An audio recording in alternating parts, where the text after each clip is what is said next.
Tadi kalimat dari Prof saya catat di sini bahwa diperlukan alat bukti yang sah, terus berkaitan juga dengan kewenangan, dan juga kalau itu terkait dengan perkara korupsi, kerugian yang bisa dihitung. Ya, ada kata-kata begitu ya? Iya.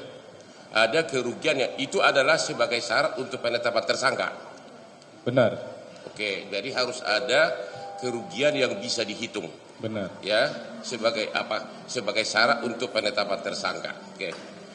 Tadi terima kasih ahli sudah menjawab rekan saya yang mengatakan yang bisa menghitung itu adalah BPK. Ya.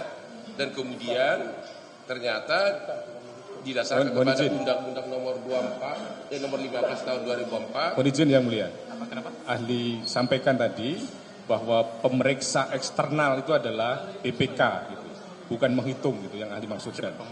Pemeriksa eksternal itu adalah BPK. BPK berwenang memeriksa keuangan negara secara eksternal. Nah, demikian yang ahli sampaikan tadi.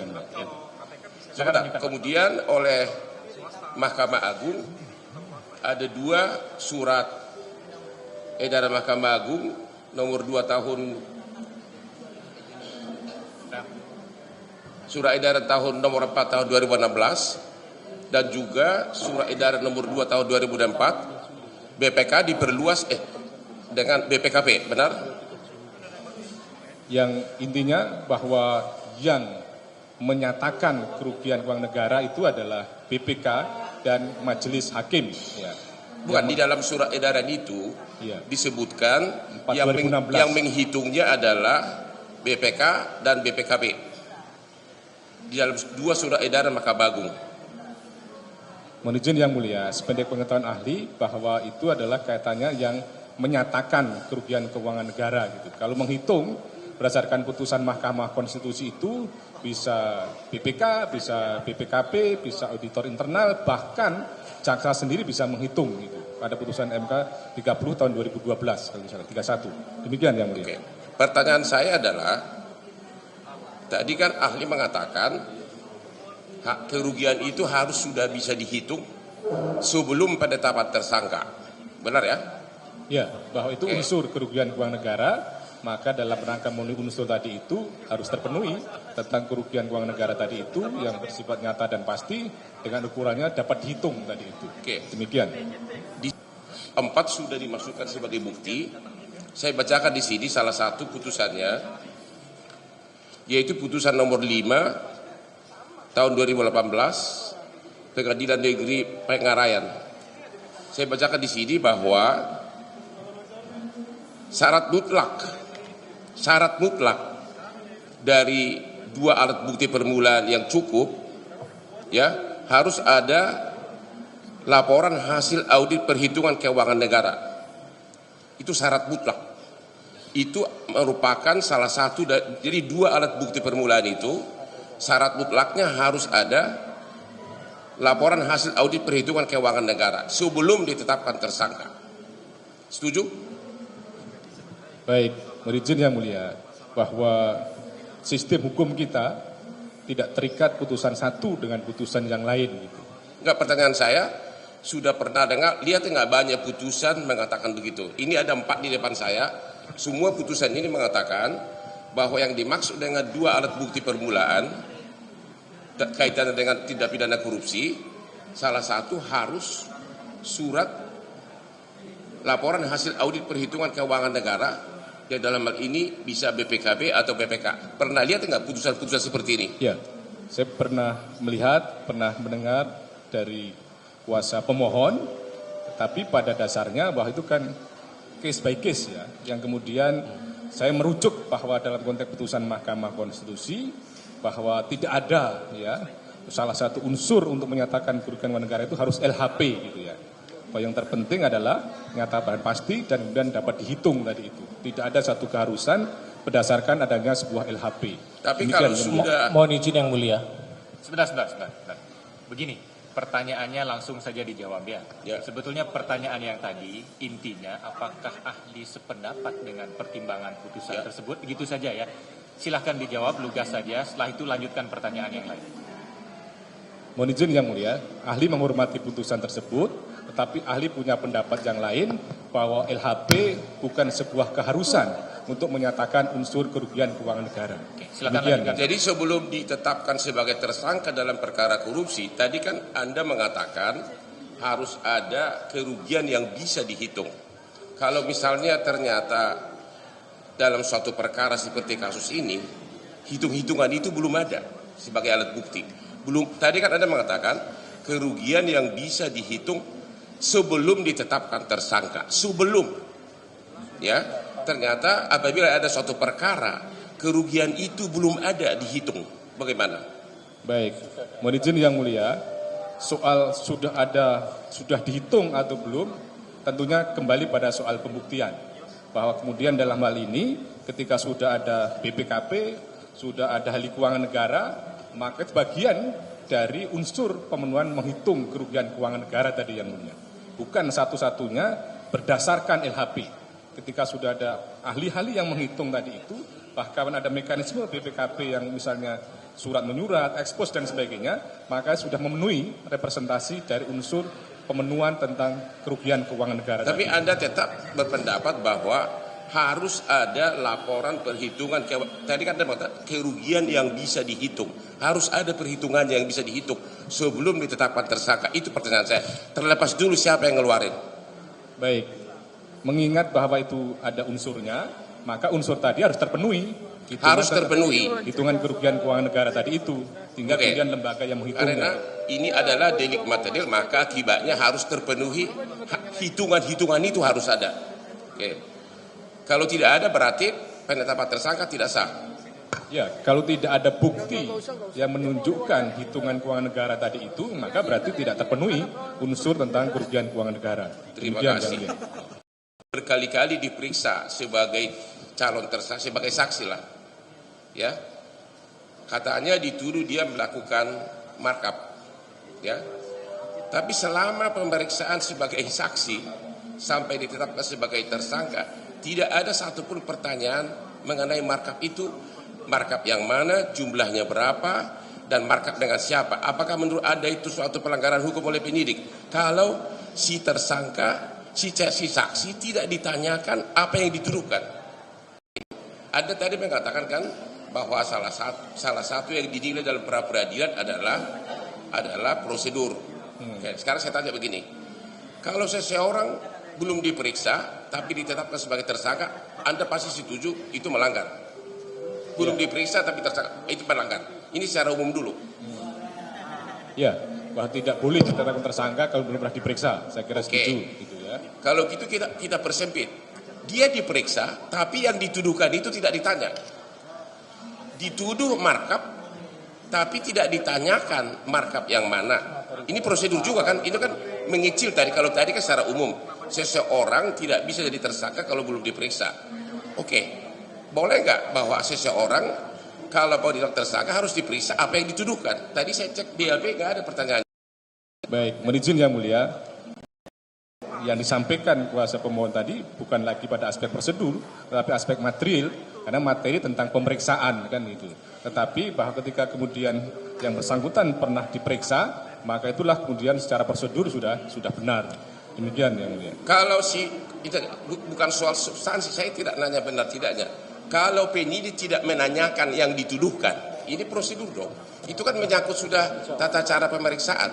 Penyidik tidak menanyakan hal-hal yang dituduhkan kepada calon tersangka ini. Bagaimana? Bahwa hal-hal yang ditanyakan kan sesuatu yang substansi ya. Sesuatu yang material ya, bukan sekedar prosedur. Prosedur kan misalnya berkaitan dengan undangan, berkaitan dengan kelayakan undangan dan jangka waktunya dan sebagainya. Oke. Kalau materi ya, saya kira tidak sekedar prosedur lagi. Mohon izin yang mulia, beberapa pertanyaan kami kira sudah berkali-kali ditanyakan. Mohon pertimbangan yang mulia. Saya belum tanyakan. Ini kemarin sudah ditanyakan kepada Hairul Huda, mengatakan memang itulah kelemahannya. Tadi saya baca BAP sama sekali tidak ditanya apapun tentang markup. Tadi kan Anda mengatakan kalau calon tersangka belum diperiksa nggak boleh jadi tersangka. Kalau belum diperiksa, ya berarti termasuk kalau belum diperiksa atas hal yang dituduhkan ya nggak boleh jadi tersangka. Itu kan konsekuen, itu satu kesatuan. Jadi saya baca BAP, Tadi saya terkejut, satu pun nggak ada pertanyaan itu. Oke, kalau ada tidak begitu, sekarang pertanyaan begini. Saya tanya lagi. Kan seseorang tersangka dituduh menguntungkan, memperkaya orang lain. Sedangkan kan korupsi itu kan memperkaya diri sendiri, itu tidak ditanya. Karena memang tuduhannya memperkaya orang lain. Oke, sudah seharusnya enggak penyidik menanyakan di BAP siapa yang diperkaya, ya? Kan tuduhannya memperkaya orang lain. Kalau saya mohon maaf nih, melecehkan putri orang, tentu harus ditulis dong namanya si Erni, si Susi. Nah, kalau begini, memperkaya orang lain. Tapi saya baca tadi BAP-nya itu sama sekali tidak ada pertanyaan apapun tentang siapa yang diperkaya, bagaimana dan berapa besarnya diperkaya. Apakah itu menurut Anda penyidik tidak profesional atau apa? Baik, mohon yang mulia bahwa pertama kasus itu berbeda satu dengan yang lain. Kedua bahwa dalam hal ini kaitannya misalnya pemenuhan unsur memperkaya gitu, apakah kemudian yang bersangkutan itu ditanya siapa yang diperkaya, berapa diperkaya dan sebagainya, saya kira bukan sebagai suatu keharusan dalam konteks mengajukan sebuah pertanyaan, karena kesimpulan memperkaya itu bisa saja dari bukti-bukti atau kemudian dari fakta-fakta yang lain, tidak harus berdasarkan dari sebuah pertanyaan. Karena kalau berdasarkan sebuah pertanyaan, kadangkala mohon maaf itu bisa mengingkari, tetapi kemudian ketika fakta-fakta yang lain itu tidak bisa dihindari. Jadi menurut ahli, penyidik tidak usah nanya apapun tentang apa yang dituduhkan. Jadi untuk apa dong dituduh?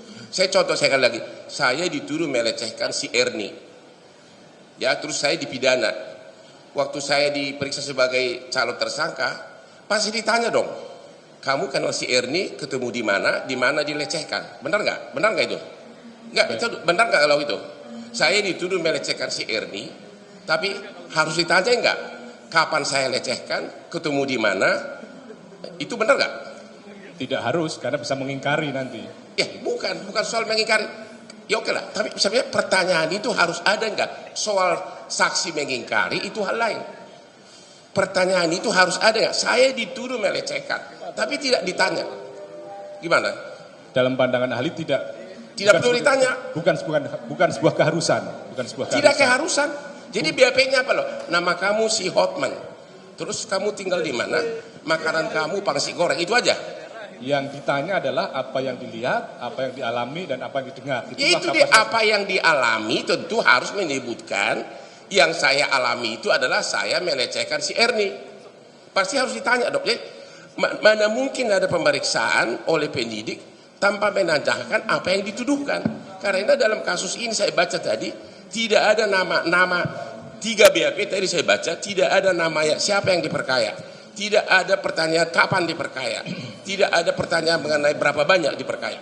Baik, sebelum dilanjutkan, saudara kuasa pemohon, tidak perlu diperdebatkan ya. Kalau saudara memang tidak setuju dengan pandangannya atau jawabannya memang kurang memuaskan, tidak apa-apa. Terima kasih, nggak apa-apa. Saya hanya silakan menekankan aja. Sudah selesai, saya nggak nanya lagi. Ya. Cuma ya rekan saya ini kok jadi aneh, masa dilanjutkan. Yang dituduhkan nggak ditanya ya untuk. Jadi nggak bisa ditahan dong kalau nggak ditanya sama sekali. Oke, sekali lagi saya tanya lagi. Yang terakhir ini sangat penting. Tadi kan Anda mengatakan bahwa hitung-hitungan kerugian negara itu harus sudah ada sebelum penetapan tersangka. Entah terlepas dulu siapa yang ngeluarin ya. Tadi saya baca pos hitungan apapun, tidak ada hitungan sekali. Tidak ada sama sekali angkanya berapa diekspos intern Kejaksaan Agung. Ini kan saya tidak tanya fakta. Kalau sekiranya begitu, tidak ada surat dari lembaga yang berwenang, tidak ada dari BPK, tidak ada dari BPKP, akuntan yang menyatakan berapa. Sampai ditetapkan tersangka, sampai sekarang pun tidak ada intern Kejaksaan hitung-hitungannya itu berapa. Sama dieksposnya pun saya baca tidak ada.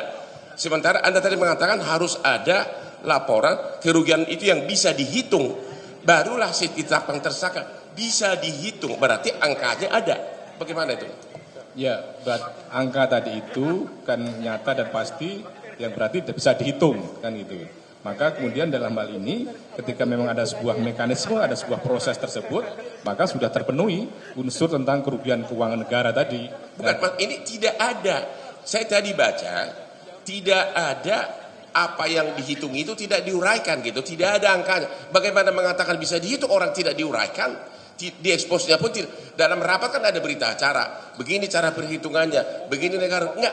Angkanya pun nggak ada, bagaimana bisa ada cara perhitungan? Itu maksud saya. Sementara Anda tadi mengatakan kerugian yang bisa dihitung harus ada. Orang ini angkanya pun nggak ada, caranya berapa pun nggak ada, bahkan nama yang diuntukkan pun nggak ada. Itu gimana? Baik, bahwa dalam hal ini tentunya tetap harus ada tentang bisa dihitung tadi itu. Harus ada yang bisa dihitung. Kalau tidak ada, akibatnya apa? Ya nanti tentunya akan dilihat apakah merupakan salah satu dua alat bukti itu masih diragukan begitu? Ya, bahwa alat bukti tentang kerugian keuangan negara tadi bisa berdasar dari saksi, bisa dari audit BPKP, atau kemudian bisa dari ahli keuangan negara. Kalau itu sudah ada, terima kasih karena memang tidak ada sama dari siapapun.